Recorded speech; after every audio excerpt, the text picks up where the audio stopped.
CCTV 속 진실. 한겨울, 시골 마을의 고요한 밤. 78 김춘자의 창문 앞에 누군가 서 있습니다. 밤마다 조용히, 가만히.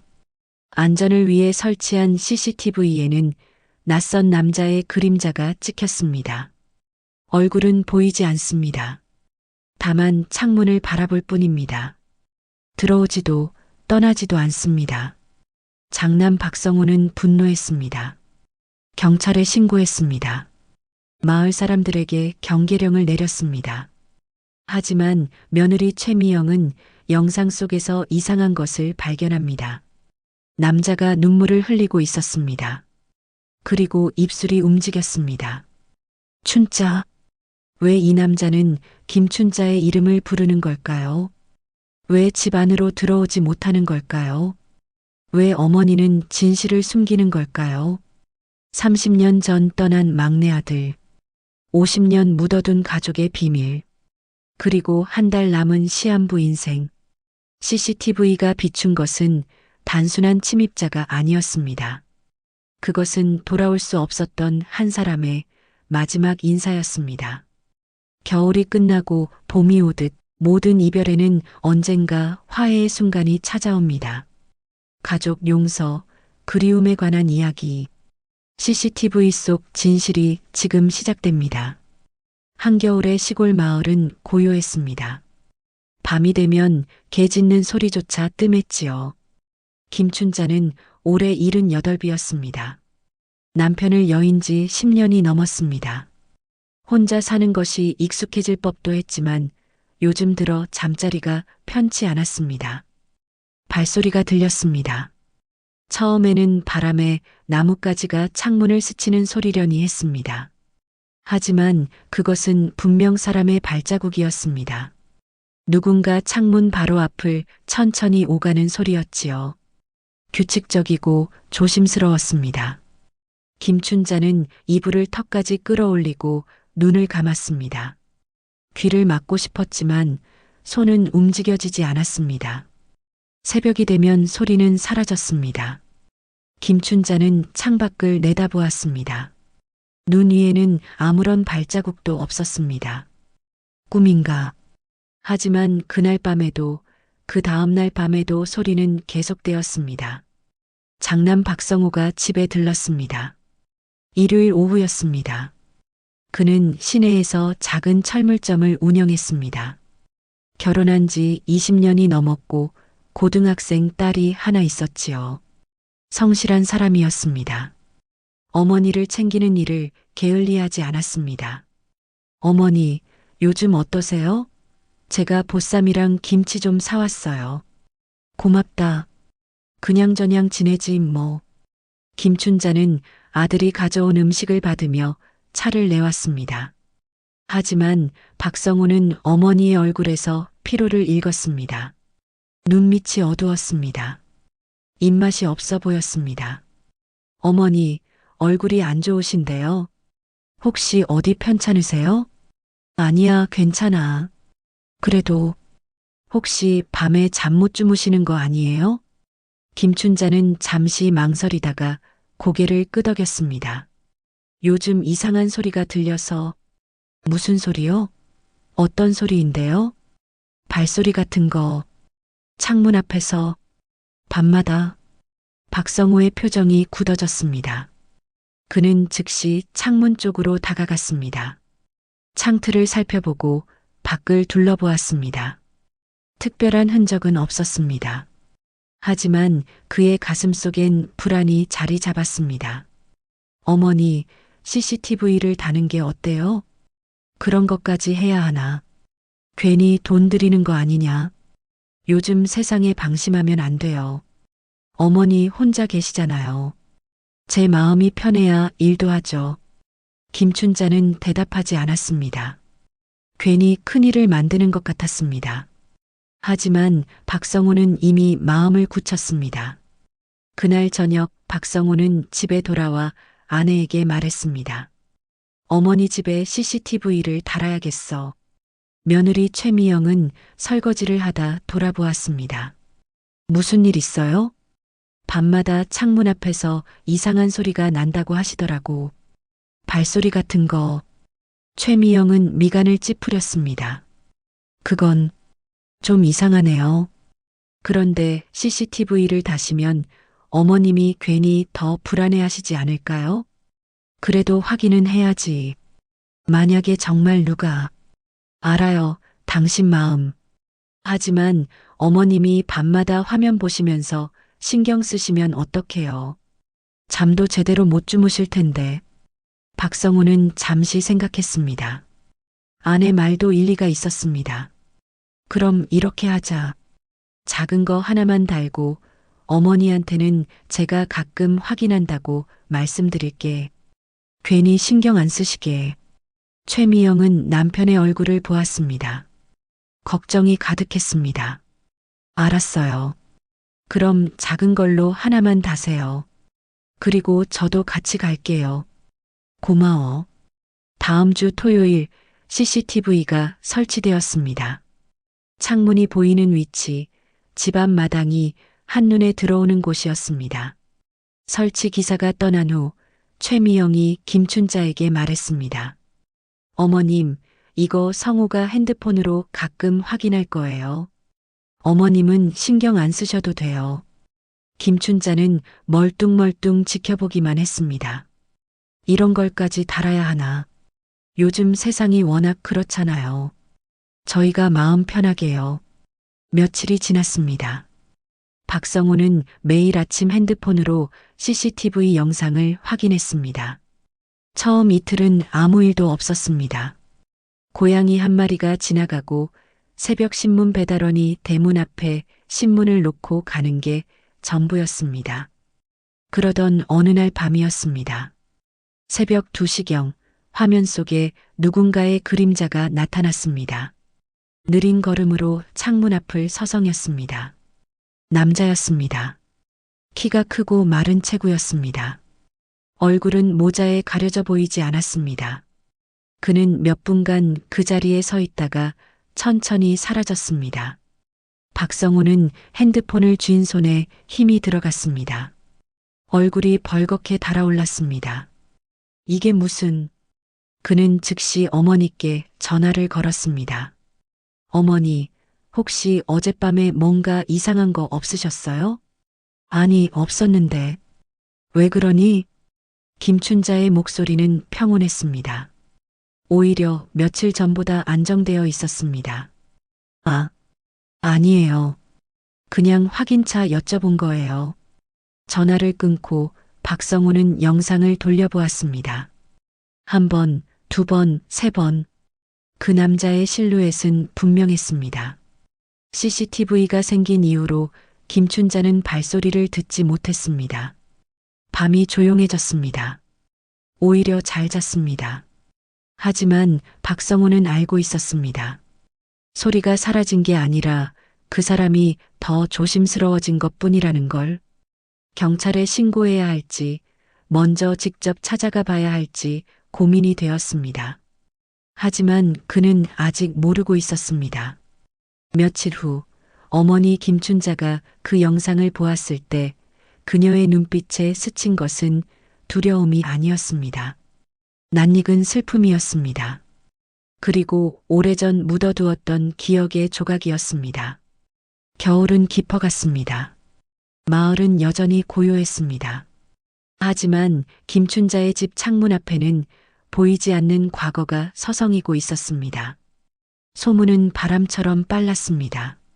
화요일 오전 옆집 오만식 할아버지가 마을 슈퍼 앞에서 동네 사람들을 붙잡았습니다. 슈퍼 앞 평상에는 늘 몇 명이 모여 앉아 있었지요. 춘자네 집에 말이야, 밤마다 이상한 남자가 기웃거린다더라. 뭐? 정말? 그러게. 아들이 CCTV까지 달았다잖아. 성우가 직접 달았어. 어머, 무서워라. 춘자 씨 혼자 사시는데. 오만식은 올해 75이었습니다. 귀는 어두웠지만 입은 가벼웠지요. 동네 소식통이었습니다. 그의 입을 거친 이야기는 점심때쯤이면 마을 전체에 퍼졌습니다. 김춘자는 그날 오후 슈퍼에 우유를 사러 나갔습니다. 가게 안으로 들어서자 안에 있던 아주머니 둘이 대화를 멈췄습니다. 춘자 씨. 안녕하세요. 김춘자는 냉장고에서 우유 한 팩을 꺼냈습니다. 뒤에서 속삭이는 소리가 들렸습니다. 쯧쯧, 혼자 사시기도 힘드실 텐데. 요즘 세상에 여자 혼자 있으면 위험하다니까. 시선이 느껴졌습니다. 김춘자는 계산을 서둘렀습니다. 슈퍼 주인 박씨 아주머니가 걱정스러운 표정으로 말했습니다. 춘자 씨, 괜찮으세요? 제 남편이 밤에 한 번씩 돌아볼까요? 아니에요, 괜찮아요. 성우가 다 알아서 하니까. 김춘자는 우유를 받아들고 서둘러 밖으로 나왔습니다. 등 뒤로 다시 수군거림이 들렸습니다. 그녀는 걸음을 재촉했습니다. 박성우는 오후에 전화를 받았습니다. 마을 이장이었습니다. 성우야, 내 어머니 집에 무슨 일이라도 있냐? 아, 예.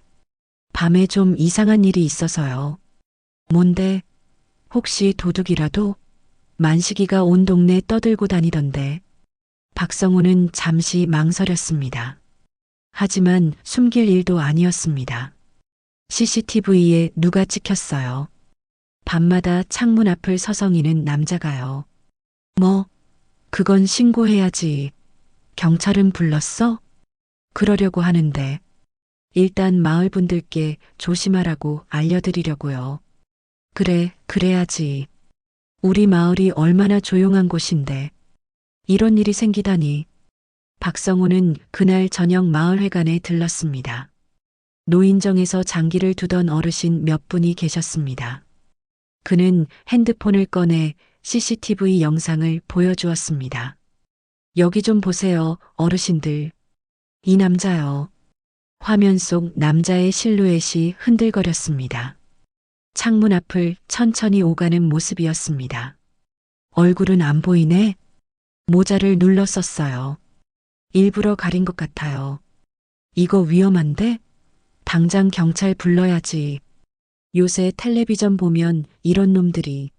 누구든 이런 놈 보면 바로 저한테 연락 주세요. 우리 어머니 혼자 계시는데 이런 일이. 박성우의 말끝이 떨렸습니다. 어르신들은 고개를 끄덕이며 걱정스러운 표정을 지었습니다. 성우야, 너무 걱정 마라. 우리가 밤에 순찰 좀 돌아볼게. 감사합니다. 그날 밤 최미영은 잠이 오지 않았습니다. 시어머니 걱정도 되었고 남편의 불안한 모습도 신경 쓰였습니다. 그녀는 침대에서 일어나 거실로 나왔습니다. 핸드폰으로 CCTV 앱을 켰습니다. 실시간 화면은 고요했습니다. 어둠 속에 마당만 보였습니다. 가로등 빛이 희미하게 비쳤습니다. 그녀는 녹화 영상을 다시 돌려보았습니다. 그 남자가 나타났던 장면이었습니다. 천천히 몇 번이고 반복해서 보았습니다. 처음에는 몰랐던 것들이 보이기 시작했습니다. 남자의 걸음걸이가 이상했습니다. 왼쪽 다리를 약간 절었습니다. 미세했지만 분명했습니다. 그리고 어깨가 구부정했습니다. 나이 든 사람의 자세였습니다.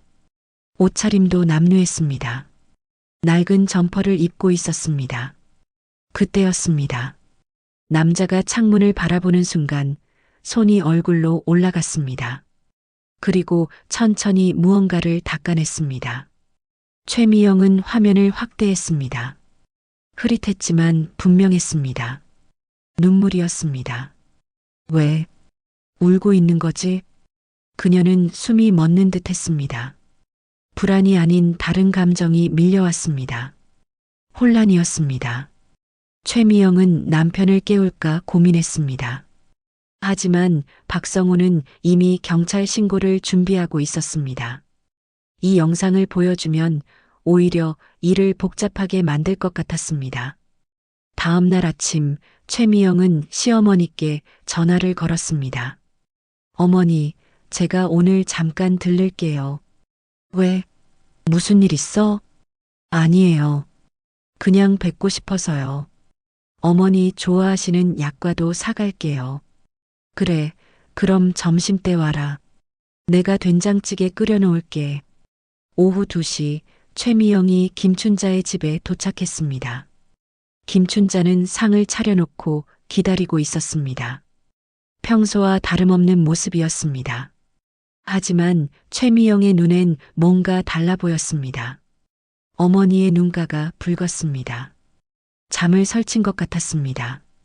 어머니, 맛있겠다. 감사합니다. 별걸 다 먹어라. 식사를 마치고 차를 마시면서 최미영이 조심스럽게 말을 꺼냈습니다. 어머니, 저 영상 하나 보여드릴 게 있어요. 영상? 최미영은 핸드폰을 꺼냈습니다. CCTV 영상이었습니다. 남자가 눈물을 닦는 장면이었습니다. 김춘자의 얼굴이 순식간에 하얗게 굳었습니다. 입술이 파르르 떨렸습니다. 손에 쥐고 있던 찻잔이 흔들렸습니다. 어머니, 혹시 이 사람 아세요? 어머니? 김춘자는 핸드폰에서 눈을 떼지 못했습니다. 손이 떨렸습니다. 그런 거 아니야. 네, 잘못 본 거야. 그냥 바람에 눈이 시린 거지. 추우니까. 하지만 어머니, 이건 분명히 아니라니까. 김춘자의 목소리가 높아졌습니다. 처음 보는 모습이었습니다. 최미영은 놀라 입을 다물었습니다. 김춘자는 자리에서 일어났습니다. 뒷방으로 들어가며 문을 닫았습니다. 최미영은 멍하니 그 뒷모습을 바라보았습니다. 무언가 잘못되었습니다. 분명히 뭔가 숨기고 있었습니다.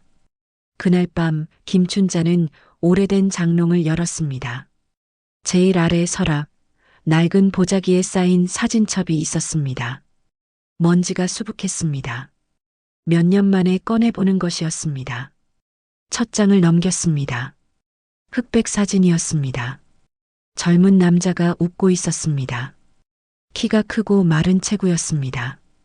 눈매가 선했습니다. 김춘자는 사진을 쓰다듬었습니다. 손끝이 떨렸습니다. 미안해. 정말 미안해. 눈물이 뚝 떨어졌습니다. 사진 위로 흘러내렸습니다. 그녀는 한참을 그렇게 앉아 있었습니다. 창밖은 어두웠습니다. 바람 소리만 들렸습니다. 그리고 그날 밤에도 창문 앞에는 그림자가 서 있었습니다. 조용히 가만히 창 너머를 바라보며 김춘자는 알고 있었습니다. 그 그림자가 누구인지. 하지만 인정할 수 없었습니다. 인정하는 순간 50년 묻어둔 과거가 무너질 것 같았습니다. 겨울은 더 깊어졌습니다. 목요일 오전 파출소에서 연락이 왔습니다. 박성호 씨, 잠깐 나오실 수 있으세요? 영상 좀 같이 봐야 할 것 같습니다. 박성호는 철물점 문을 닫고 파출소로 향했습니다. 담당은 이준혁 경찰이었습니다. 30대 초반의 젊은 경찰이었지요. 성실해 보였습니다. 앉으세요. 커피 드릴까요? 아니요, 괜찮습니다. 무슨 일이세요? 이준혁은 노트북 화면을 돌려 보였습니다. CCTV 영상이 몇 배 확대되어 있었습니다. 영상을 정밀 분석해 봤습니다. 몇 가지 특이한 점이 있어요. 어떤 점이요? 첫째, 이 남자는 동네 구조를 정확히 알고 있습니다. 이준혁은 화면을 몇 번 돌려 보였습니다. 걸음걸이를 보세요. 주저함이 없어요. 어디에 CCTV가 있는지도 아는 것 같고요. 여기 보시면 정확히 사각지대로만 움직입니다. 남자는 얼굴이 찍히지 않는 각도로만 이동했습니다. 둘째, 행동 패턴이 일반적인 범죄자와 다릅니다. 무슨 뜻이죠? 절도범이나 스토커는 보통 집 안을 살피거나 문을 확인하거나 뭔가 행동을 합니다. 그런데 이 사람은 그냥 서 있기만 해요. 이준혁이 특정 구간을 재생했습니다. 남자가 창문 앞에 멈춰서는 장면이었습니다. 10분 넘게 가만히 서 있습니다. 위협적이지 않아요. 오히려 망설이는 것처럼 보여요. 그럼 대체 뭐하러 온 거예요? 그게 잘 모르겠습니다. 혹시 어머님과 아는 사이일 가능성은 없을까요? 박성우는 고개를 저었습니다. 어머니한테 물어봤는데 모른다고 하셨어요. 영상도 보여드렸고요. 그렇군요. 그럼 며칠 더 지켜보면서 증거를 모아야겠습니다. 혹시 또 나타나면 바로 연락 주세요. 알겠습니다. 파출소를 나오면서도 박성호의 마음은 무거웠습니다. 그날 저녁 최미영은 다시 영상을 보고 있었습니다. 남편은 거실에서 뉴스를 보고 있었습니다. 최미영은 안방에서 핸드폰 화면에 집중했습니다. 남자의 움직임을 계속 관찰했습니다. 반복해서 느리게 자세히. 처음엔 몰랐던 것들이 하나씩 보였습니다. 남자가 창문 앞에 섰을 때 고개를 천천히 들었습니다. 창문을 바라보았습니다. 그리고 입이 움직였습니다. 최미영은 화면을 멈췄습니다. 확대했습니다. 소리는 없었지만 입모양이 보였습니다. 자, 심장이 뛰었습니다. 다시 재생했습니다. 한 번, 두 번, 세 번. 분명했습니다. 남자는 김춘자의 이름을 부르고 있었습니다. 최미영은 거실로 나갔습니다. 여보, 응? 이것 좀 봐요. 이 사람이 입으로 뭐라고 하는 것 같은데. 박성우가 핸드폰을 받아들었습니다. 화면을 들여다보았습니다. 춘자? 그렇죠? 저도 그렇게 보이는데. 박성우의 얼굴이 굳었습니다. 이 사람, 어머니를 아는 사람이야. 그렇게 보여요. 근데 어머님은 모르신다고 하셨잖아요. 아니면 숨기고 계신 거거나. 두 사람은 서로를 바라보았습니다. 토요일 오후 박성호는 어머니 집 창고를 정리하고 있었습니다. 김춘자가 부탁한 일이었습니다. 오래된 물건을 정리하고 싶다고 했습니다. 박성호는 묵묵히 상자를 꺼냈습니다. 어머니, 이것들 다 버려도 돼요? 아니, 한번 보고. 필요한 것도 있을 거야. 먼지가 자욱했습니다. 오래된 이불, 낡은 옷까지 녹슨 공구들이었습니다. 추억이 담긴 물건들이었습니다. 제일 안쪽에 나무 상자가 하나 있었습니다. 어머니, 이건 뭐예요? 그건 그냥 둬. 김춘자의 목소리가 굳었습니다. 박성우는 이상한 느낌이 들었습니다. 뚜껑을 열었습니다. 잠깐 성우야. 사진들이었습니다. 오래된 흑백 사진, 빛바랜 컬러 사진들이 수북했습니다. 박성우는 한 장씩 꺼내보았습니다. 젊은 시절의 어머니가 보였습니다. 아버지도 보였습니다. 그리고 자신의 어린 시절 모습도 있었습니다. 아, 이거 제가 초등학교 다닐 때네요. 그때였습니다. 한 장의 사진이 눈에 들어왔습니다. 가족 사진이었습니다. 배경은 마당이었습니다. 아버지, 어머니, 그리고 3명의 아들이 서 있었습니다. 박성우는 사진을 들여다보았습니다.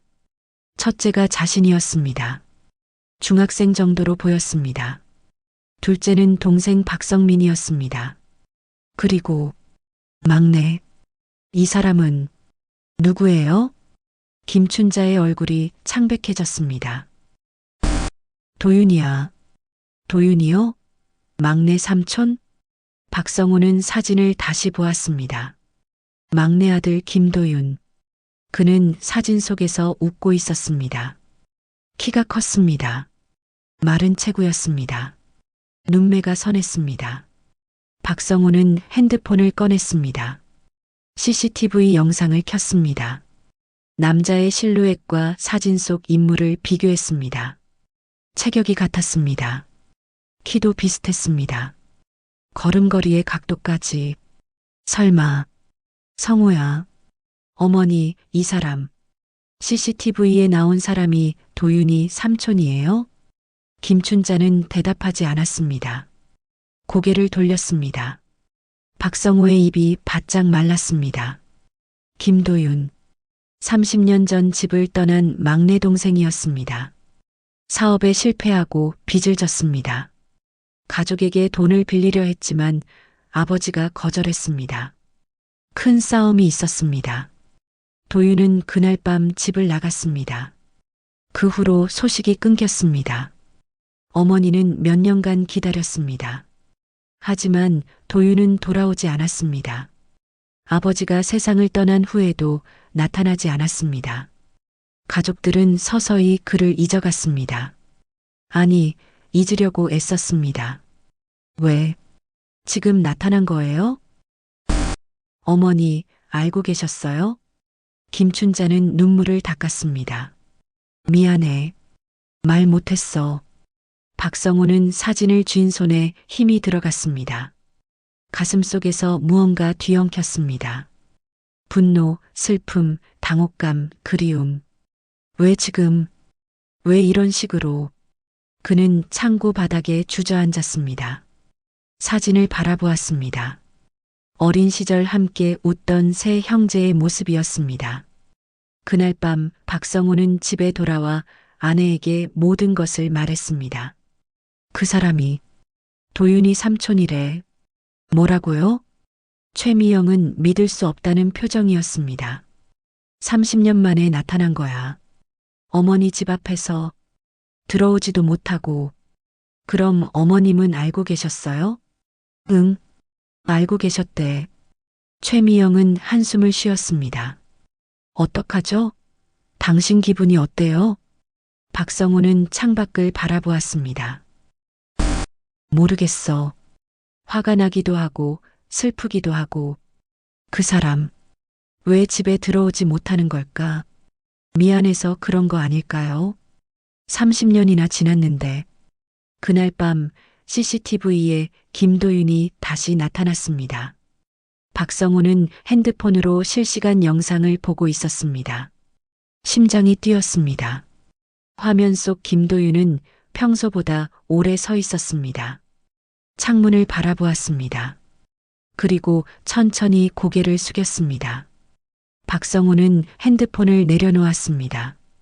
깊은 한숨을 쉬었습니다. 어머니께 물어봐야 한다고 생각했습니다. 왜 지금 나타났는지, 무엇을 원하는지. 창밖은 고요했습니다. 겨울의 끝자락이었습니다. 30년의 시간이 그렇게 흘렀습니다. 하지만 어떤 그리움은 사라지지 않았습니다. 박성호는 그날 밤 잠들지 못했습니다. 사진첩을 펼쳐놓고 막내 동생의 얼굴을 오래 바라보았습니다. 일요일 아침 박성호는 어머니 집으로 향했습니다. 사진을 들고 있었습니다. 30년 전 가족 사진이었습니다. 차 안에서 몇 번이고 사진을 내려다보았습니다. 막내 동생 김도윤의 얼굴이 자꾸 눈에 밟혔습니다. 현관문을 열었습니다. 김춘자는 부엌에서 아침을 준비하고 있었습니다. 김치찌개 냄새가 났습니다. 평소와 다름없는 모습이었습니다. 어머니, 왔니? 밥은 먹었어? 내가 찌개 끓였는데. 어머니, 앉으세요. 밥 먹기 전에 할 얘기가 있어요.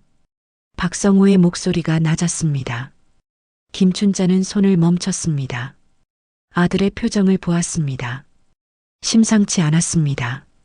거실로 나왔습니다. 두 사람은 마주 앉았습니다. 박성호는 사진을 탁자 위에 올려놓았습니다. 김춘자의 시선이 그곳에 멈췄습니다. 얼굴이 하얗게 굳었습니다. 어머니, CCTV에 나온 사람, 도윤이 삼촌 맞죠? 침묵이 흘렀습니다. 김춘자는 사진을 집어들었습니다. 손이 떨렸습니다. 한참을 말없이 바라보았습니다. 어떻게 알았니? 사진 봤어요. 체격도 같고 키도 같고. 어머니 알고 계셨죠? 응. 언제부터요? 석 달 전쯤. 박성호는 주먹을 쥐었습니다. 분노가 치밀어 올랐습니다. 석 달이나요? 그동안 왜 말 안 하셨어요? 말할 수가 없었어. 왜요? 왜 말을 못 하세요? 목소리가 높아졌습니다. 김춘자는 고개를 떨궜습니다. 그 인간이 왜 지금 와서 이 집을 기웃거려요? 30년 동안 한 번도 안 나타나더니. 성호야, 또 돈이라도 달라고? 또 사고 치려고? 아버지 돌아가실 때도 안 왔잖아요. 박성호의 목소리가 갈라졌습니다. 참았던 감정이 터져 나왔습니다. 그때 아버지가 얼마나 기다리셨는데 돌아가시기 전까지 그 인간 이름 부르시면서 알아, 다 알아. 김춘자는 고개를 떨궜습니다. 눈물이 뚝 떨어졌습니다. 도윤이는 몸이 안 좋아. 뭐? 의사가 시한부라고 했어. 박성호의 입이 멈췄습니다. 시간이 정지한 것 같았습니다. 김춘자는 떨리는 목소리로 말을 이었습니다. 석 달 전에 전화가 왔어. 도윤이 친구한테서. 박 씨라고 옛날에 여기 살았던 사람인데. 무슨 전화요? 도윤이가 병원에 입원했다고. 암이 온몸에 퍼졌대. 간, 폐, 뼈까지. 오래 못 산다고. 그럼 왜 그때 우리한테 연락 안 하셨어요? 김춘자는 얼굴을 들었습니다. 눈물이 흘러내렸습니다. 도윤이가 부탁했대. 절대 가족한테 알리지 말라고. 왜요? 미안해서. 얼굴 볼 면목이 없다고. 김춘자의 목소리가 끊겼습니다. 손수건으로 눈물을 닦았습니다. 그래서 그냥 집 밖에서 보기만 하는 거야.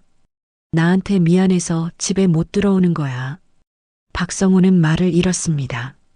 마지막으로 엄마 얼굴 한번 보고 싶었나 봐. 하지만 들어올 용기는 없었던 거지.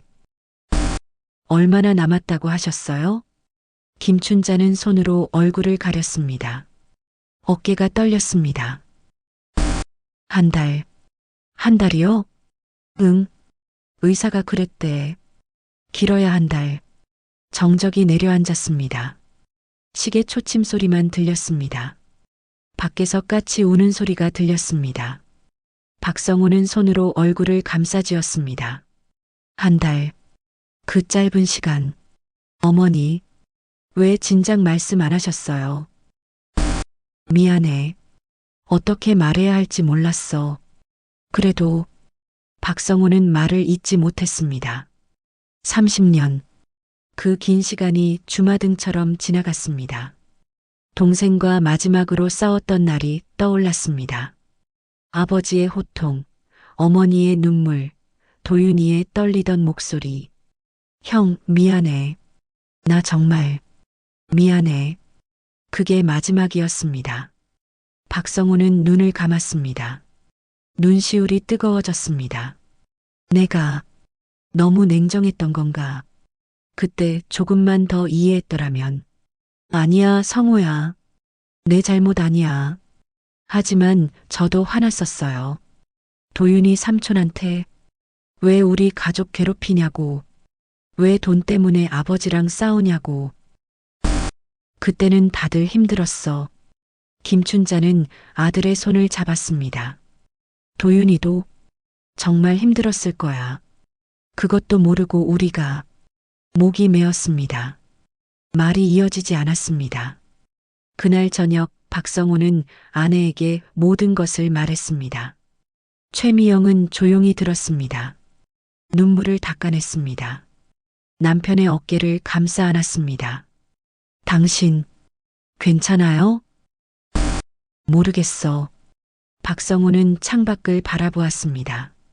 어둠이 내려앉고 있었습니다. 한 달이래. 한 달밖에 안 남았대. 그럼 만나야 하는 거 아니에요? 그래야지. 근데 뭐라고 말해야 할지 모르겠어. 최미영은 남편의 손을 꼭 잡았습니다. 당신이 하고 싶은 말하면 돼요. 미안하다고, 보고 싶었다고, 그냥 그런 말. 그럴 수 있을까? 할 수 있어요.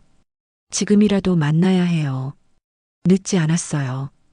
박성우는 고개를 끄덕였습니다. 하지만 가슴속은 복잡했습니다. 30년의 시간을 어떻게 메울 수 있을까요? 어떤 말로 시작해야 할까요? 내일 어머니한테 가서 물어볼게. 도윤이 삼촌이 어디 계신지. 그래요. 그렇게 해요. 그날 밤 박성우는 CCTV를 계속 지켜보았습니다. 11시, 12시, 1시, 새벽 2시경 김도윤이 나타났습니다. 평소보다 걸음이 느렸습니다. 몇 번이고 멈췄습니다. 창문 앞에 섰습니다. 오래 서 있었습니다. 박성우는 핸드폰 화면을 응시했습니다. 심장이 뛰었습니다. 당장 뛰쳐나가고 싶었습니다. 하지만 발이 떨어지지 않았습니다. 화면 속 김도윤은 천천히 고개를 돌렸습니다. 그리고 사라졌습니다. 박성우는 핸드폰을 내려놓았습니다. 깊은 한숨을 쉬었습니다. 내일은 어머니께 다시 가야겠다고 생각했습니다. 그리고 도윤이 삼촌을 만나야 한다고 늦기 전에 한 달, 그 시간이 너무 짧게 느껴졌습니다. 창밖은 고요했습니다. 겨울의 끝자락이었습니다. 하지만 봄은 아직 멀었습니다. 월요일 오후 박성우는 어머니께 전화를 걸었습니다. 어머니, 도윤이 삼촌 어디 계세요? 제가 찾아뵙고 싶어요. 몰라. 어디 계신지. 어머니, 정말 몰라. 그 친구분도 연락처를 안 알려주셨어. 도윤이가 부탁했대. 절대 찾지 말라고. 박성우는 한숨을 쉬었습니다. 그럼 오늘 밤에 제가 집 앞에서 기다릴게요. 도윤이 삼촌 나타나시면 직접 만날 거예요. 그래. 알았어. 김춘자의 목소리는 잔잔했습니다. 하지만 떨림이 섞여 있었습니다. 화요일 저녁 8시 박성우는 어머니 집 근처에 차를 세웠습니다. 최미영도 함께였습니다. 제가 같이 있을게요. 고마워. 히터를 켜고 핸드폰으로 CCTV를 켰습니다. 실시간 화면이었습니다. 마당은 고요했습니다. 가로등 불빛만 희미하게 비쳤습니다. 1시간이 지났습니다. 2시간이 지났습니다. 최미영이 따뜻한 차를 건넸습니다. 좀 드세요. 추워요. 응. 밤이 깊어갔습니다. 11시, 12시, 새벽 1시 화면에 움직임이 감지되었습니다. 김도윤이 나타났습니다. 저기, 박성우가 외쳤습니다. 최미영도 화면을 보았습니다. 평소보다 걸음이 느렸습니다. 몸을 가누기 힘들어 보였습니다. 창문 앞에 섰습니다. 박성우는 차 문을 열려다 멈췄습니다. 화면 속 김도윤이 천천히 무릎을 꿇었습니다. 뭐 하시는 거지? 두 손을 모았습니다. 고개를 숙였습니다. 마치 기도하는 사람처럼. 박성우는 숨이 막혔습니다. 최미영은 입을 가렸습니다. 김도윤은 오래 그 자리에 있었습니다. 움직이지 않았습니다.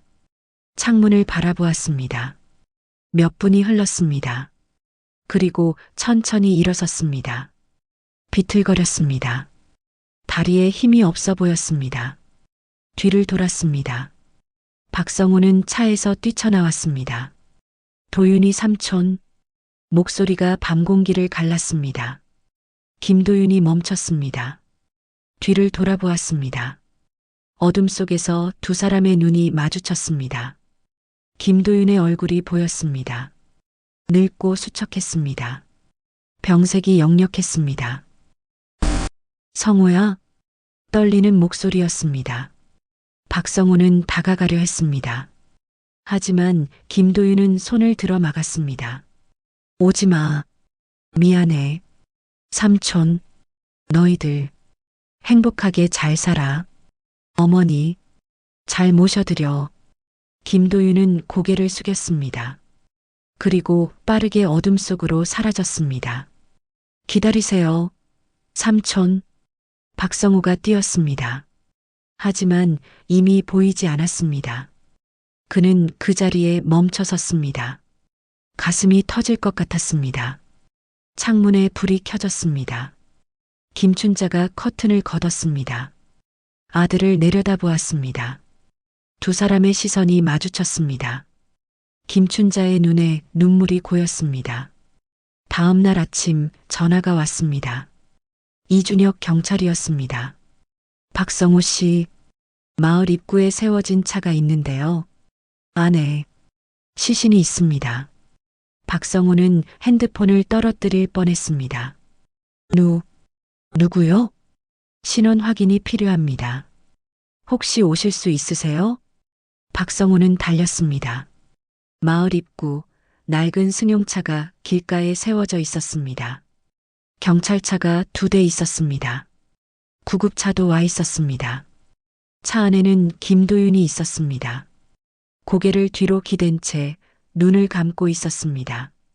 평화로운 얼굴이었습니다. 박성우는 그 자리에 무너졌습니다. 도윤아, 도윤아. 목소리가 떨렸습니다. 눈물이 쏟아졌습니다. 경찰은 조심스럽게 말했습니다. 새벽 2시쯤으로 추정됩니다.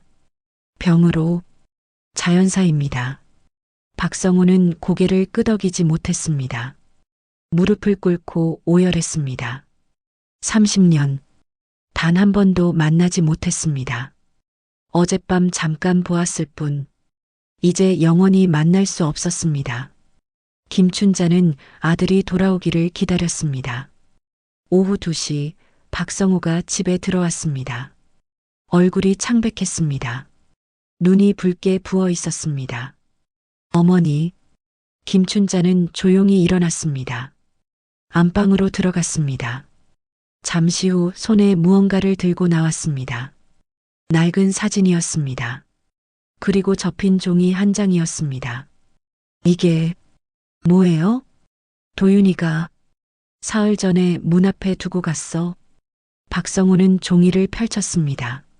어머니께 평생 죄송했습니다. 용서를 바라진 않습니다. 다만 마지막으로 집을 보고 싶었습니다. 언제나 집은 그 자리에 있었습니다. 저는 돌아갈 용기가 없었습니다. 형님께도 죄송하다고 전해주세요.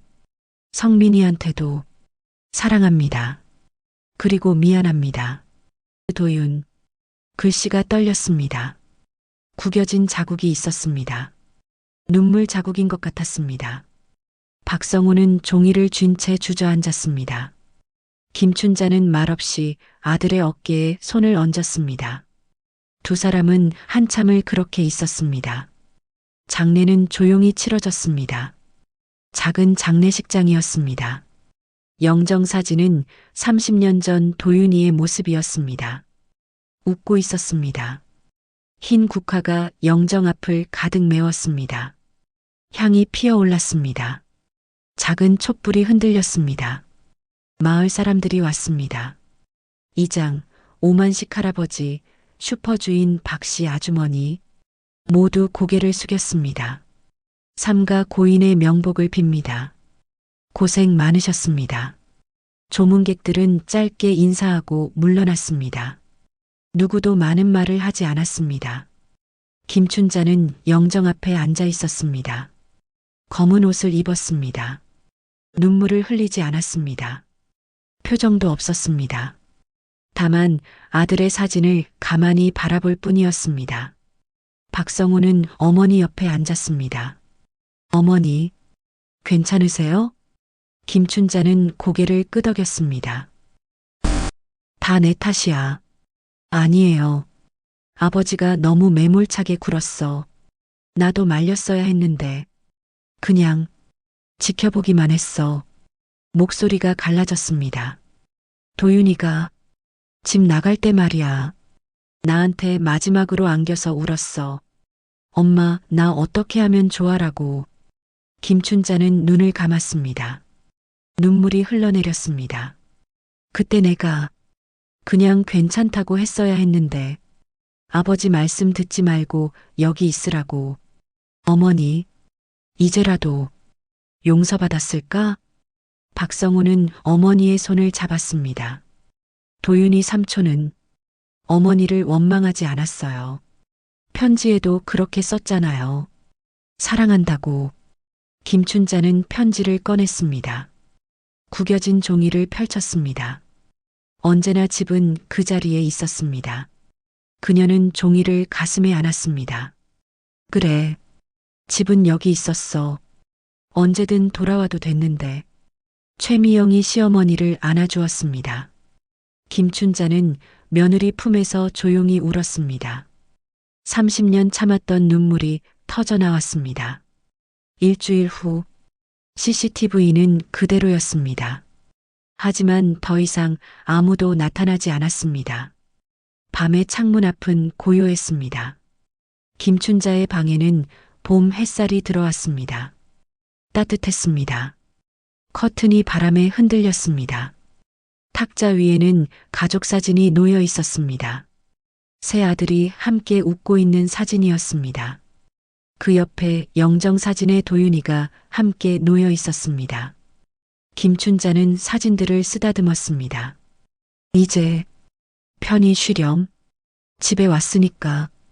창밖에서 새소리가 들렸습니다. 봄이 오고 있었습니다. 목련이 피기 시작했습니다. 개나리가 노란 꽃망울을 터뜨렸습니다. 겨울은 끝났습니다. 하지만 그 겨울이 남긴 것들은 여전히 방 안에 있었습니다. 침묵 속 용서, 말하지 않은 사랑, 돌아올 수 없었던 길. CCTV 화면은 여전히 빈 마당을 비추고 있었습니다. 가로등 불빛이 희미하게 비쳤습니다. 하지만 김춘자는 알고 있었습니다. 도윤이는 이제 집으로 돌아왔다는 것을. 비록 다른 방식이었지만 그는 마침내 집에 왔습니다. 그리고 그것으로 충분했습니다. 박성우는 가끔 어머니 집에 들렀습니다. CCTV를 확인했습니다. 빈 화면이었습니다. 하지만 그는 그것이 평화롭다고 느꼈습니다. 마을은 다시 조용해졌습니다. 개 짖는 소리, 바람 소리, 까치 우는 소리만 들렸습니다. 봄은 계속되었습니다. 에필로그. 그 후로 몇 년이 흘렀습니다. 김춘자는 여전히 그 집에 살고 있습니다. 창문 앞 마당에는 목련나무가 자라났습니다. 봄이 되면 하얀 꽃이 피어납니다. CCTV는 여전히 작동합니다. 하지만 더 이상 밤에 나타나는 사람은 없습니다. 빈 마당만 비춥니다. 고요합니다. 박성우는 일주일에 두세 번 어머니를 찾아갑니다. 항상 어머니가 좋아하시는 음식을 사들고 옵니다. 함께 식사를 하고 차를 마시며 옛날 이야기를 나눕니다. 탁자 위에는 여전히 가족 사진이 놓여 있습니다. 세 아들이 함께 웃고 있는 사진입니다. 박성우는 가끔 그 사진을 보며 생각합니다. 이제는 다 집에 돌아왔구나. 어떤 사람은 문을 열고 돌아오고 어떤 사람은 마음속으로 돌아옵니다. 방법은 달라도 결국 모두 집으로 향합니다. 집은 언제나 그 자리에 있습니다. 기다리고 있습니다. 작가의 말. 이 이야기를 쓰면서 생각했습니다. 우리는 얼마나 많은 말을 참고 살까요? 미안하다는 말, 사랑한다는 말, 보고 싶다는 말, 언젠가 하겠지, 내일 하겠지, 기회가 되면 하겠지. 그렇게 시간은 흐르고 어느 날 문득 깨닫습니다. 그 사람이 더 이상 곁에 없다는 것을. 김도윤은 30년을 기다렸습니다. 하지만 끝내 집 안으로 들어오지 못했습니다. 용서받을 자격이 없다고 생각했기 때문입니다. 김춘자는 아들을 알아보았습니다. 하지만 먼저 손을 내밀지 못했습니다. 어떻게 시작해야 할지 몰랐기 때문입니다. 박성우는 동생을 원망했습니다. 하지만 화해하지 못했습니다. 시간이 부족했기 때문입니다. 모두가 조금씩 늦었습니다. 하지만 그럼에도 불구하고 그들은 서로를 사랑했습니다. 서툴게, 불완전하게, 하지만 진심으로 당신 곁에는 누가 있나요? 오랫동안 연락하지 못한 가족, 마음속으로 미안해하고 있는 사람, 사랑한다고 말하지 못한 누군가. 오늘 지금 그 사람에게 연락해 보는 건 어떨까요? 늦었다고 생각할 때가 가장 빠른 때라고 합니다. 집은 언제나 그 자리에 있습니다. 당신을 기다리고 있습니다. 독자 여러분께 이 이야기가 여러분의 마음에 작은 울림이 되었기를 바랍니다. 댓글로 나눠주세요. 이 이야기를 읽고 떠오른 사람이 있나요? 가장 기억에 남는 장면은 무엇이었나요? 혹시 비슷한 경험이 있으신가요? 공감하셨다면 주변 사람들과 이 이야기를 공유해 주세요. 가족의 소중함을 느끼는 분들에게 추천해 주세요. 다음 이야기를 기다려 주세요. 구독 팔로우 하시면 새로운 이야기를 가장 먼저 만나보실 수 있습니다. 어떤 주제의 이야기를 읽고 싶으신지 의견도 환영합니다. 긴 이야기 끝까지 읽어주셔서 진심으로 감사합니다. 당신의 집에도 당신이 사랑하는 사람들에게도 따뜻한 봄이 가득하기를 바랍니다. 작가 올림